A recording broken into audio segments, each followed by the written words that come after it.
Moving on, we look at some interesting piece here where vices such as racism, ethnicity or tribalism still plague today's society, and regrettably so. However, consequences of these ills have been seen the world over, from the post-election violence in Kenya to racist killings in the United States of America. Rin Galgalo takes a look at what can be done to ensure a peaceful coexistence of people from different walks of life.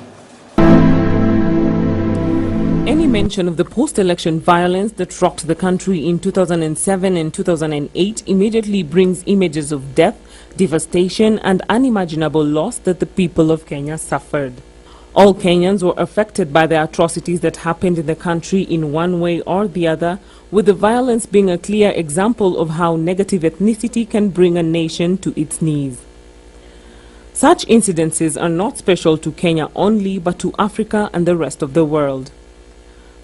Between 1948 and 1994, South Africans had to make do with the legislation under which the rights, association and movements of the majority black inhabitants were curtailed and Afrikaner minority rule was maintained. Tribalism and racism have the same kind of consequences when compared to the situation in the West, where in the United States of America, incidences of racism are on the rise, with reports indicating that a black man is killed every 28 hours by the police.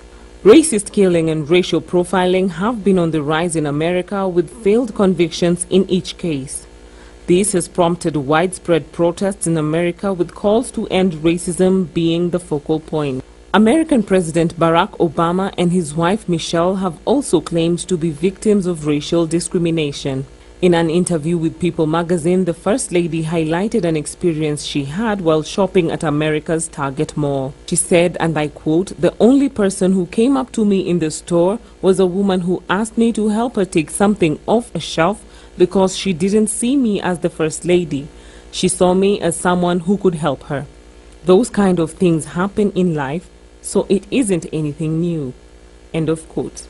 The First Lady also mentioned a time where President Barack Obama was mistaken for a waiter and a valet driver. Racism manifests itself in many different ways, and it ranges from stereotyping, hate speech, racial profiling, and individual prejudice. It all comes down to how a society is raised. When we raise our children in a way that they embrace diversity and love one another genuinely, cases of racism and tribalism will be a thing of the past. Charity begins at home.